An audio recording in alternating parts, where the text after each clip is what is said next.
Hello and welcome to today's session. A couple of housekeeping items first. Just to let you know, the session is being recorded and will be able to be viewed on demand after the event. If you don't wish to participate in a recorded session, disconnect now. By default, you'll be in silent mode, but you can ask questions directly in the Q&A, and they'll be posted at the appropriate moment as part of the interactive session. You can also post comments or questions on your preferred social channels, leveraging the hashtag Vertex, that's VERTEX _IIoT. So welcome to today's virtual conference, Augmented Reality and 3D Visualization Use Cases in Manufacturing, brought to you by IIoT World and sponsored by Vertex. I'm Jeff Wheelwright, your host for today, and on behalf of the whole IIoT World team, our sponsor speaker, Vertex, and our panel guests, we thank you for joining us. We'll monitor our online social channels, so feel free to send in your questions in the Q&A section or via our social channels with that hashtag again, Vertex _IIoT. We have many people registered for the event today, representing a broad global community, and we're excited to have you here and look forward to a fantastic discussion. As I mentioned, the session's being recorded and will be available to view on demand. So with that, I'd like to welcome our guests and wish our audience a good morning, good afternoon, and good evening. Thank you all again for joining us. Today, we have a subject that is of strong interest to manufacturing companies: augmented reality and 3D visualization use cases in manufacturing. With me today are two guests who can shed some light on this hot topic. Our panelists are Christine Peary, founder of the Augmented Reality for Enterprise Alliance, AREA, and one of the world's leading experts in how enterprises are using AR. She's joined by Matt Hein, VP of Product at Vertex Software, a 3D cloud-native visualization platform that allows manufacturing companies to build and deploy real-time, highly performant, scalable 3D digital twin apps. I'm really excited to talk to you both today. And I have to note that I've been privileged to see Christine in action over the past several years as I've done what I could to help out on various area committees in my work with AR pioneer Aether. And Matt and I have talked last week in advance of our session today, and he has some great insights I think will complement the work that Christine has done really well. So welcome to you both. And I'd like to kick off the session today by introducing Christine. She's an industry analyst, researcher, and an advocate for interoperable augmented reality. From 2009 to 2016, she led the grassroots community dedicated to this purpose. She's on numerous boards, is a member of many standards groups, and co-chairs the IEEE Standards Association, RLEM, a working group, and the OGC GeoPose SWG. She's the founder of the AR for Enterprise Alliance, chairs the research committee, and leads the area interoperability and standards program. And that's only part of the story. So take it away, Christine. Thank you, Jeff. Can you hear me? Yes. Excellent, excellent. Well, it's my pleasure to be here. I'm really excited. And I think that the intersection of AR and manufacturing is very, very fruitful, very productive area. So first, let me introduce you to the industry association of which we speak. Can you go to the next slide, please? So we believe that the ecosystem of enterprise augmented reality stakeholders includes three major groups. The enterprises, and those are really the driving force. They have to be at the top of the pyramid, if we will, because it's their needs, their requirements, their return on investment that drives the providers, that nourishes them as they are developing and offering AR-enabled software, hardware, variety of technologies. So we tend to group many, many different kinds of providers into that one circle in the lower left. And then we have also a variety of non-commercial entities. Interestingly, we have universities, research institutes, city, municipal, national governments. We have standards bodies, and these are all doing their part as well to develop new technologies and push the boundaries either on the technical side or in the social, ethical, and other research aspects. So together, these three categories of stakeholders are really what we think of as the AR ecosystem. And the next slide will show you how the area supports them. We first, on the left side, we prepare and publish a lot of thought leadership content.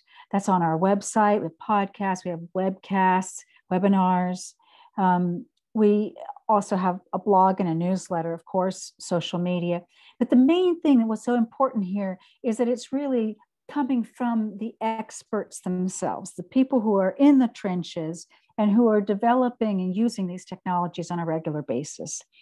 Within the area members, as well as with the community at large, we support the establishment of better networks, better community by establishing events. We have discussion groups and so forth that help us to help those who are very experienced share with others who are perhaps less so. It's a different kind of thought leadership. It's really more intimate. And then the third pillar of our strategy is to support the education of new professionals who are coming into the fields of enterprise augmented reality and may not have all the skills. In fact, we know there's a real shortage of people in this domain. And so we want to promote all kinds of programs that will close that skills gap. And then finally, we have a number of committees that are designed and targeted at reducing barriers to adoption. So I chair the research committee, as Jeff mentioned. We also have a security, safety committee, and some others that I won't go into in any detail, but they're there to focus on specific barriers. Next slide, please. So given the opportunity, I'd be happy to discuss a little bit further which industries and geographies are taking this up the most. I also can explain to you why these industries, these verticals and geographies, and we have seen some trends there. I think if we're going to have a discussion about adoption, we have to think about where's the revenue coming from and where's the return on investment. So this comes down to the serious issues of money and business models. And then the third big pillar, just like the committees on the far right-hand side, is what are the adoption challenges for manufacturing? And we did a report, we did a study, an in-depth study on this a couple of years ago.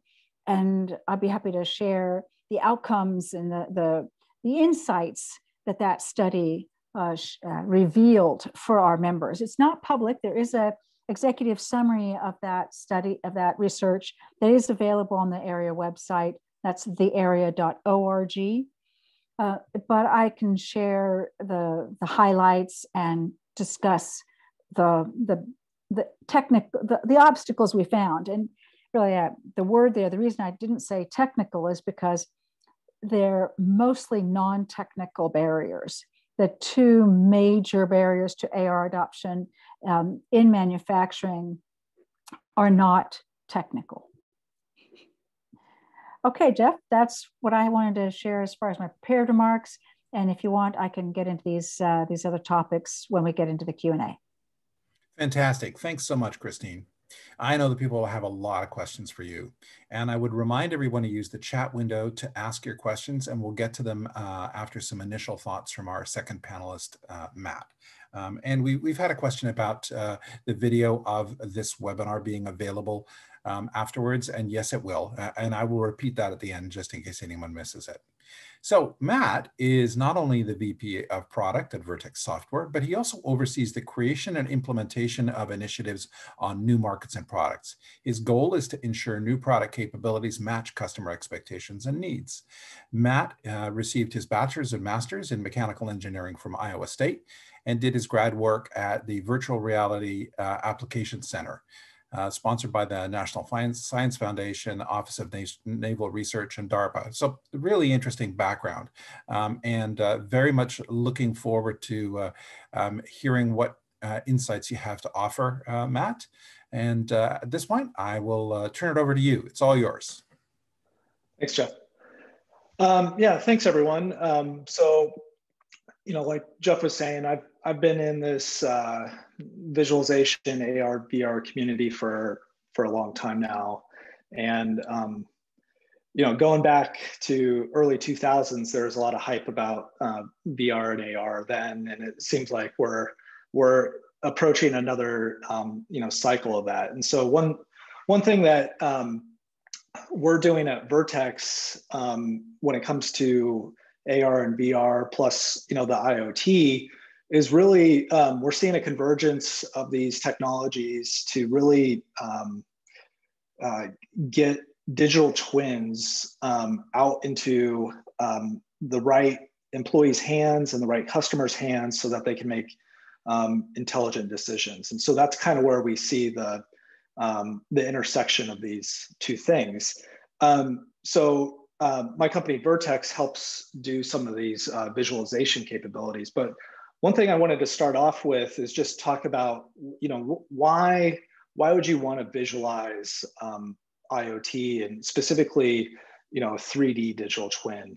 I think it's useful to talk about data visualization. So here's some data that's probably relevant to everyone in the world right now. This is the number, this is the data from the CDC on the number of vaccinations within the United States. So if I were to give you a table of data like this, there's only so many things that you could probably ascertain from this, and you could probably do a sort and filter and things like that. But if I presented the same data in a graph form, that's going to tell you something more meaningful. And in this case, time series chart of vaccine doses administered. But now, if you take that same data and then again, that data is state by state. So if I were to actually overlay that on a map of the United States, this is going to tell you something way more different that chart and table couldn't necessarily tell you.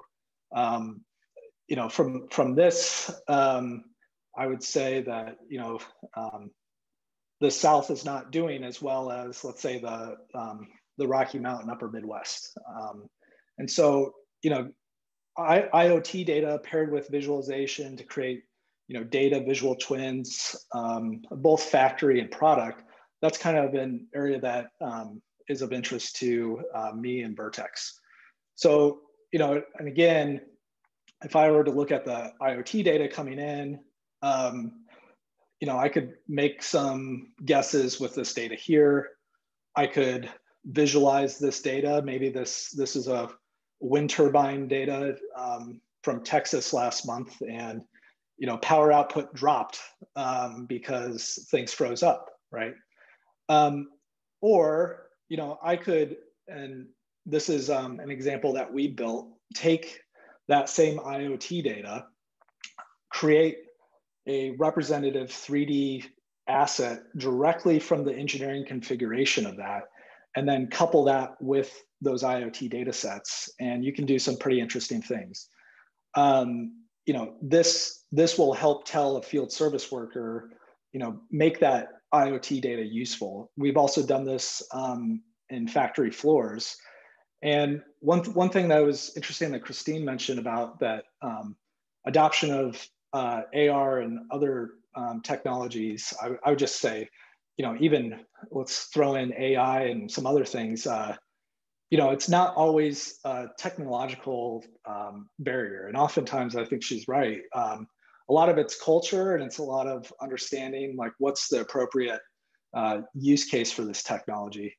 One thing that's interesting in terms of what I'm seeing with AR with the customers that I talk to, they want to get this 3D data downstream to a set of glasses, but they can't even get that data to the manufacturing floor. They can't even get that into a salesperson's hands or someone in field service. They can't even get just 3D on a mobile device or a laptop. And so really a lot of the technological challenges that I come across are, step one, how do I get this data even into a form that I could render, let's say, in augmented reality? Some of the challenges that we see, there's a lot of translation of that data, and then the more steps you kind of jump through, the more disconnected you are from the actual source of truth of that data.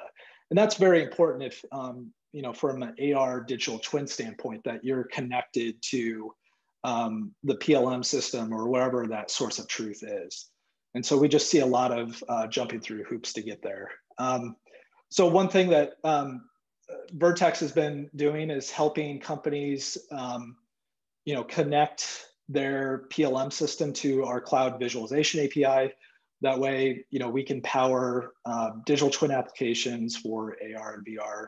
And so we see a lot of very emergent use cases coming from all sorts of places. And the most interesting ones are outside of engineering. So, with customers, with people on the shop floor, with field service technicians. And with that, I'll turn it back to you, Jeff. Thank you very much, Matt. Hang on a sec.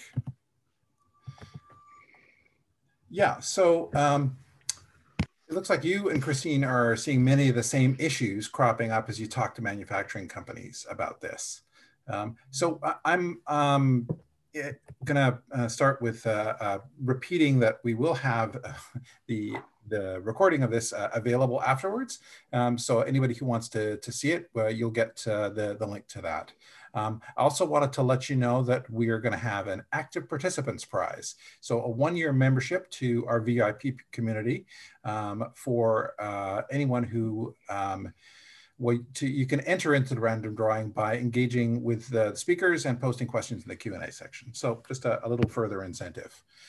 So first question I have is from Mohammed, who asks, Matt, how's your 3D different from other 3D CAD software?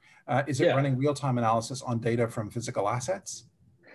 Yeah, so the big difference, one of the challenges that we've seen, the founder of Vertex, he was at a company called EAI back in the 90s that eventually became part of Team Center, and which is now part of Siemens now. And one of the challenges that he saw was, in order to do visualization applications, you need to have a really beefy graphics card and computer. You need an expensive piece of software. And now, with AR, we're talking about expensive hardware. And oftentimes the visualization tools, especially that originate in engineering, are not really user-friendly enough for, let's say, someone in field, a field technician. And so what a lot of the vendors are trying to do is use something like WebGL, which is a web-based visualization, but you're still streaming all of the data to that client GPU. What Vertex is doing is we've figured out a way to render data in the cloud first, and then just stream the pixels back to the device. And so, thinking through the HoloLens and some of those other things, you usually see like, well, I'm tethered to some device. We're really trying to untether you and have, we've been able to render airplanes on a Raspberry Pi device. And so that's kind of the thing that we're trying to do with our technology. Yeah, and I now have a question for Christine. You talked about barriers to adoption, and you kind of gave some tantalizing hints about that. So maybe you could just give us a couple of your key kind of major barriers to adoption that you're seeing for adoption of AR in manufacturing. Yeah, so the word that Matt used was spot on. The first one that we saw is cultural. Many organizations don't have AR as part of their vision. They are thinking about automation. They're thinking about ways to reduce the reliance on humans. And augmented reality is the opposite of that. It's actually enabling people in the workplace to do things better. And it's not, so that's a culture, that's really a divide that we saw. And so there's some education that needs to happen there at the management level, and not just the senior management level, even a mid-level management. And then there's the second really big gotcha or just barrier is related to this. It's the workers themselves. They're very sensitive about things that might threaten their role. And they haven't yet understood that AR is about strengthening their role, not weakening it, not taking decisions out of their hands, but on the contrary, giving people more information with which to make decisions in the workplace. So that's those two came out as really important to the success of AR adoption, that we work on those. And there are legal barriers as well, because in any workplace, whether it's manufacturing or field service or anywhere else, we do have to be sensitive to who's being captured, what kind of personal data is shared, and so forth, captured and shared. So there are technical approaches to these common barriers that are across all industries that are looking at AR. But we know that in manufacturing, there are worker rights and concerns there. I think on the technical side, the real value of augmented reality gets met, or we begin to achieve a return on investment when there's a back-end integration. If it's just going to be to deliver step-by-step instructions, you can make a return on investment calculation on only that use case. However, let's be frank, the more use cases that you have, the higher the return on investment will be for a fixed cost back-end and infrastructure and the upfront device. So the more use cases that we have, they're around. For example, I'm working on a project now that's around supply chain. So it's the manufacturing supply chain, keeping track of where the raw materials are, when do I need them, and making sure that the person who gets a particular work order knows where to go to get the parts or the equipment that they need, their tools or the raw materials. Those are some examples. Yeah, and I think those are good examples. They also are kind of aligned with a lot of what I've seen working with Aether, is that there's a really big issue to be addressed around change management, so that everybody, whether it's the suppliers or the people on the shop floor or the people who are adopting the technology, understand exactly what is being achieved and why and how. So how are you seeing it, Matt? Yeah, I think one good example, and it's all in the word augmented, right?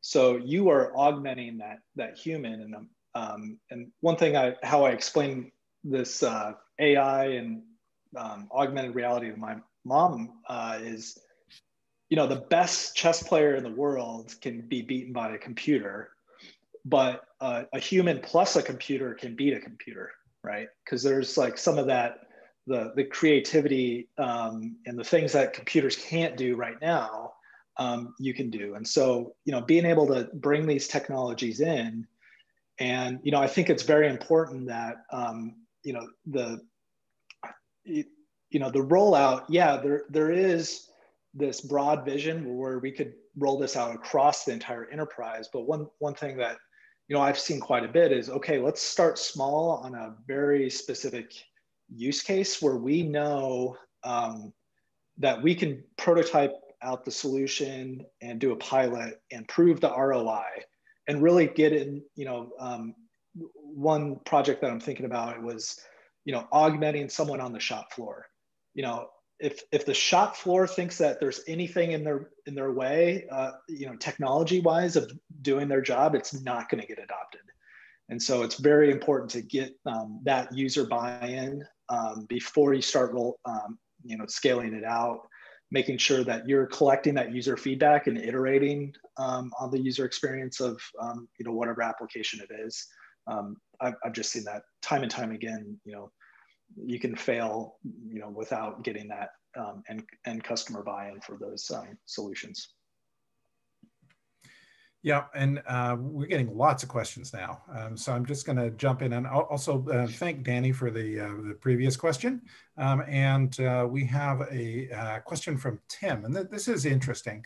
Can you describe what a typical team looks like and what rough skill sets involved with designing the AR experience? Designing for AR is different from the web or other platforms.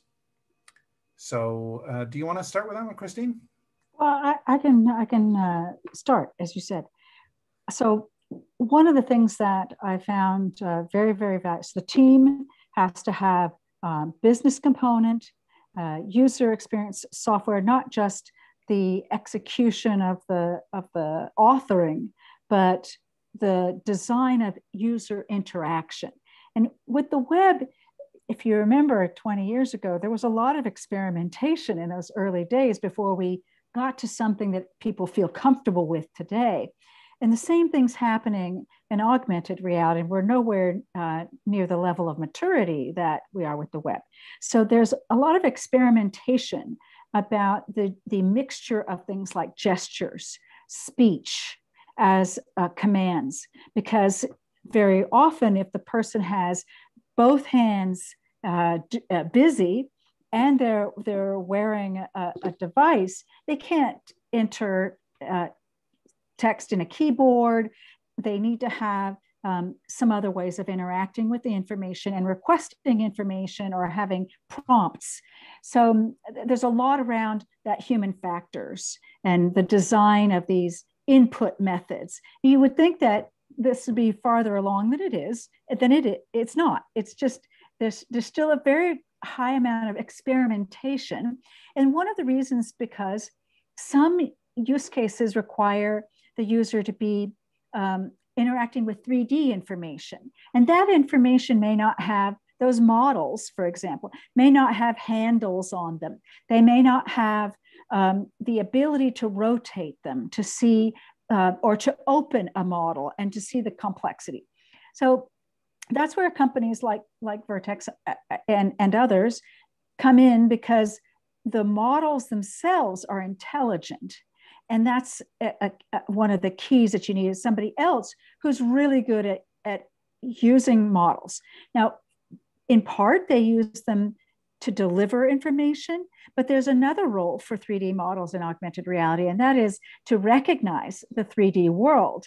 And so if we can have systems experts in 3D model for scanning the world, for segmenting the point clouds and understanding, so creating an ontology that's specific to that company and those tasks that the worker is using. So right there's another skill, ontologies, the hierarchical in structure for labels and linking information in a logical way is an expertise. It's truly a talent, it's a skill. And then, of course, using the tools themselves. I think a lot of people are turning to Unity first for a prototyping tool. And so, and while many people do know how to use Unity because they're in the gaming business, manufacturing isn't quite the same thing as building a game. And secondly, Unity is good for prototyping, but I believe that in order to roll out some company-wide platforms, you need systems that are web-based, and you need systems that don't require the user to change applications when they want to change tasks. So those are some of my ideas. Thanks, Christine. And what do you look for, Matt, in terms of the skill set for the team? Yeah, if I look at some of the customers that we've worked with, the complexion of that team varies, but I think, depending on the use case, but, definitely having someone from the business side there to make sure that, you're solving a real world use case, that there's real business value behind it, I think is very important. And Christine's right. My graduate work was in the field of human-computer interaction, which was kind of the evolution of, I think, human factors, right? But it was interesting. You really want to make sure that you get a user experience designer that isn't just graphics based. If I look at user experience design over the last 20 years or so, you started going from a desktop application to a web application. So that was kind of a paradigm shift in some ways. Then, mobile came along and everyone had to, rethink, how am I going to do these gestures on mobile? I think you're going to see the same, basically seeing the same thing with AR and VR, because there's, some of those, like a button, like does a button translate the right way into an AR use case? It really depends. And I think that's where getting someone that's had maybe some experience doing game design, because there's a lot of things that carry over from that world. And so, I would, if I was building an AR team, I would definitely try to find a user experience designer that's had some game development background. And like Christine said, the people that you can just get out of the box right now to help build AR apps are mostly coming from the game development world, or from companies like Vertex or the PLM industry. Those are where you're going to find the best developers for this. And I'm glad we brought this up, because one thing that Vertex, from the beginning, one thing that we see is we get a lot of web developers saying, I'm being asked by my company to build this thing. I don't know anything about 3D graphics. Like, I don't even, understand how to get the data in, the data formats. What's a quaternion, which is, something that we use quite a bit in computer graphics for camera models and things like that. So, I think that the industry is evolving to the point where you don't need to be an expert in a lot of these things in order to build AR applications, but I think we're still a few years out from that. So, if you want to get going on a project today, I would definitely look for some backgrounds in game development, and don't skimp on a user experience designer. That's going to be the key to a successful project. Yeah, that sounds like good advice. We got another question now from Brett, and this is an interesting one, and the one that I've definitely heard from a lot of customers over the past few years. How do you future-proof an AR integration? Hardware and software are progressing so fast. Is it better to develop in-house or work with a third party? And I've heard this kind of work being described as trying to nail jelly to a wall, because you've got stuff that's evolving and changing all the time. But where I've seen it work best is if people have a really clear understanding of what each piece of the puzzle is going to do, and how you can design it, so that when you swap in, whether it's a different device, say pair of glasses, or you're now supporting iOS, where you were only supporting Android before, or you're going to support 3D models where you only had 2D before, that you kind of got a plan for that. And I think it comes back to that change management. But anyway, what would your thoughts be on that, Christine? Well, it's a tough one. It really is. And my sympathies. We've done some research within the area on this subject about future proofing. One thing is for sure, that you're going to have to integrate with the back end. And there are tools that are going to support you across operating systems. The data itself, integrating, making sure that the data sets that you have are working in identifying users, their particular skills, their training, certifications, their location. These are things that can be done without augmented reality. So making sure that your backend is context aware as a general rule is going to pay off. So what is context? Of course, it's the environment. It's also the history of that particular person or that machine, that place. If you've been sent out to repair a piece of equipment that's down in a manufacturing context, you need to know that it's the parts for this were ordered already and where they are and so forth. So there's a lot of intelligence that if we don't have that intelligence before we add a display either in their hands or on their face, it's not going to be very valuable. I think another thing in terms of future-proofing is standards. Let me repeat that. Standards will help you. They are your friend to the future because standards create a baseline of interoperability. And that really is valuable to customers who don't want to be locked in to one vendor. And there is a strong pattern when a technology is emerging, not just augmented reality, to create a technology silo in which the vendor can control many parts of the stack. But we're getting to a point now with the maturity of augmented reality and the maturity of Industry 4.0, industrial IoT, that there are protocols and encoding standards that can be used.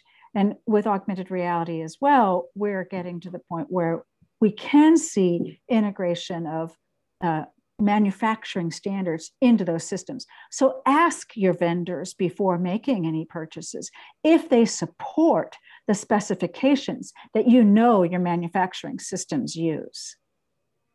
That sounds like good advice. And Matt, your thoughts on future-proofing? Yeah, those were all good points, Christine. If I put on my software architect hat here, one thing that I would probably make sure that you do is focus not on the hardware or on that client device, so back end or the actual headset, and really focus on the data and the data workflow, and try to decouple that as much as possible from any specific vendor, including Vertex or any hardware device. This is kind of the Wild West of AR devices. New things are coming out, every 3 months. And, I do think that there's been some attempts to create some standards and things like that. I would go back to data standards, like what is the data coming out of the system, either IoT or the PLM data, MES, whatever it is, and focus on making sure that your APIs are the right way internally, and thinking about how am I going to use a data lake or data warehouse with this data, because then once you figure that out, honestly, the other stuff is kind of downhill from my perspective. And once we get into a client and start talking them through their project, they're like, yeah, maybe you should come back in 6 months because we've got this data mess right now, and we're not even ready for this right now. So I would make sure that you spend a lot of time thinking through data hygiene and APIs internally, and then hopefully those APIs, like Christine said, become standards after a while that will help you avoid vendor lock-in. So you can, if you don't like Vertex, you swap Vertex out for something else. So, but it's my job to make sure you don't swap out. So. Fair enough. Yeah, I like your thoughts about cleaning up. It kind of reminds me of remodeling, because I've been through that recently. I understand that you're in the middle of it as well. That whole thing of you really got to clean things up first before you start any kind of remodeling project. And I think that's definitely true in this context as well. take it down to the studs first, right? Exactly. So a question for you, Matt. This is from Ernest, who asks, how are the algorithms of your system sensitive to scattered data for more coffee, to scattered data for visualization, especially in terms of step-by-step changes, as Christina said? Yeah, so thanks for the question, Ernest. So, again, I see two kind of classes of technology for visualization out there right now. You're either doing asset streaming or you're doing pixel streaming. So asset streaming would be actually taking the model, and that could be an engineering model, it could be an architectural model, it just could be abstract information. But you're actually sending that data to every client device that wants to render it. So in that regard, one thing that comes up, I spend half my time on customer calls talking to security teams about, okay, this is the most sensitive data in our company, and you're telling me you want to put this in the cloud. And so that's, we have these conversations with the security people, but once they understand, like, okay, otherwise you're sending that data locally to someone's, headset or mobile phone, somewhere in the world, how do you know that they're not taking that data off that device? And so that's kind of where, as far as, a side benefit of the way that we're doing our rendering, where we're just streaming the pixels and not the assets, is that that data stays in one spot. And, we provide you a full audit log from this IT security perspective of who's transacted that data, but there's all the data coming back to the client's just a JPEG for us. And so, with that, there's some things that are sensitive with the JPEG, but they're not getting your intellectual property. And I think that's a big challenge, especially if you want high fidelity models from engineering and AR type experiences. Yeah, and that gets to a couple of things, and I'm going to throw this to you, Christine, in just a sec here, in terms of questions we've had from other people. Declan asks, do companies find it difficult to overcome the barrier of creating AR content, i.e. digital twins? If a number of digital twins of different machinery are required for maintenance, surely this will take a long time to develop. He asks if there's a public library of this type of holographic image. And then we also have Jonathan, who says that access to CMS media content can guarantee that digital designs stay current. Is this part of your software structure and philosophy? So I think there's something in there for both of you. And Christine, I'll start with you just in terms of the perceived challenge, and I think you alluded to it in your deck, Matt, of complex rendering of 3D images, and how do you deal with the resources required for that? Right. So I'm not a 3D engineer, but here's what I've seen is that the role of creating the 3D asset and providing the 3D asset to the customer that's going to use it may be transitioning from my company who operates a manufacturing plant or factory needing to create the 3D models to my company purchased these expensive machines from a supplier, and that supplier provided with the machine a perfect 3D model of that instrument, and all of its parts.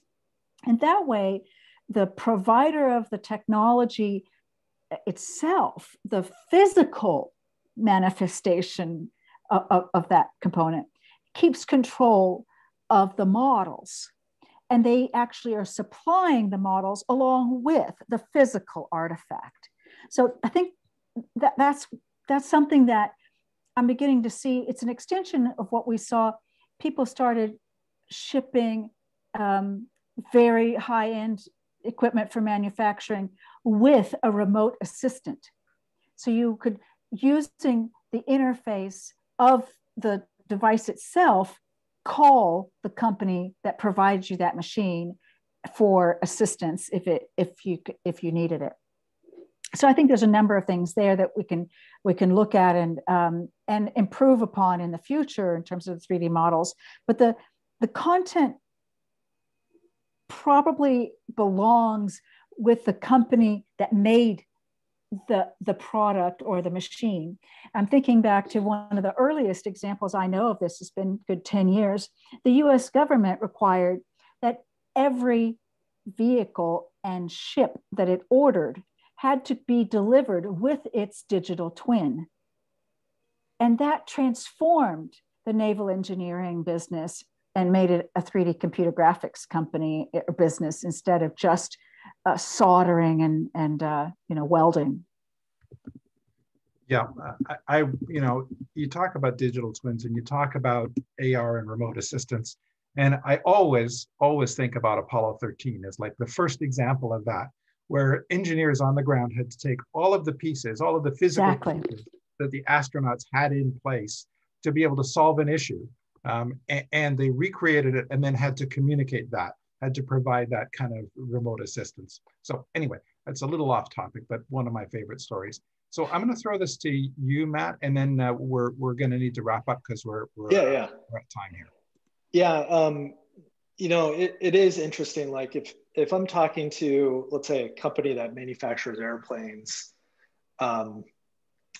they sell an airplane to an airline, and that airline also then leases like a GE or Rolls-Royce engine, right? But in that airline is they have their service people that could benefit from augmented reality. So how do you a company like Boeing needs and I know Airbus does this too, but they'll save off the tail number configuration for the thing that they sell to that company. So they'll have the configuration of the as-built. Now, the big topic in digital twins, especially in service and MRO, is how do I keep up with the as is, like that as maintained version? And so I think that's been a challenge, and they let's say Boeing and Airbus don't always know that all the time. It's just depends on their what their customers are willing to share with them. And so I do think it's a challenge where it's tough for you as the owner and operator of a piece of equipment to be able to get a digital twin from those companies. I think there's some technology issues, there's some IP issues, there's all kinds of issues that need to be solved there. But one interesting thing though is there's a lot of companies that are selling their products as a service now, and just like I was saying with the engines, instead of selling you a bunch of school buses, maybe I sell you school buses as a service, and I have a SLA on the number of kids that get delivered to school on time, things like that. And so it's up to me as the if I'm Navistar or whoever that's selling those school buses, it's up to me to make sure that school bus is up and running. So if I'm getting some IoT data in saying, hey, there's a future repair issue here based on our data, send it to this nearest service center, how, you as Navistar now have to arm that field service person with the right repair manuals. So maybe you're more able to share a digital twin with someone like that in that case. And then real quick on the CMS thing, making sure that designs stay current, and also the design, like I was saying, that let's say I built this F-35 on March 15th, and it had this specific version in here, but the next one might be different based on parts and my supply chain. So all of that is kept track inside of these PLM and MES systems. And so I think, as far as building digital twins, the best thing to do is stay connected to those systems so that your designs stay current. Fantastic. Thank you, Matt, and thank you, Christine. Yep. I'm afraid we're out of time here, but I want to thank everyone for taking part in today's session. Visit our events page for upcoming educational webcasts brought to you by IIoT World, and you'll find additional information at iiot-world.com. Special thanks to our sponsor, Vertex, for this session, and our speakers, Christine and Matt. If you have any suggestions for a topic, we're always welcome feedback. So please drop us a message and let us know. Thank you again. Thank you, Jeff. Thank you, Matt. You. Bye, everybody. Bye. Bye-bye.